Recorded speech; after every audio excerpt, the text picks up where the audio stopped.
د دې آیات نه علامه شهاب الدین الوسی استدلال داسې کړی ده، وی دوه شیانو چې په سړي کې وي انسان کې الله کمال راولي، یو تواضع او دویم علم او عمل.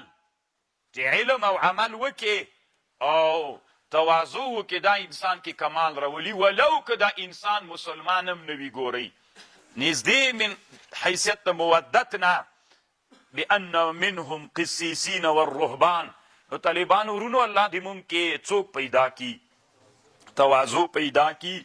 طالبان ورونو امام غزالی رحمه الله احیاء العلوم کې په دې بحث کوي غرور ولې سړي کې پیدا کیږي. اسباب لري، یو له اسبابو نه علم ده.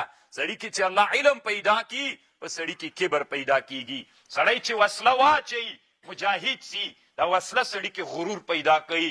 دا برک کوټ چې واغوندي وسله واچي دغسې به غلی غلی روانې، دلته به داسې داسې روانې، او دا سړي کې غرور پیدا کوي. او ډېر عبادت په سړي کې غرور پیدا کوي. ولا چې بېګا داسې سپی غپل که نه خلکو ته وریاد کي چې یعنې تهجدو ته راجګ ومه، نو داسې څه نور اسباب لري.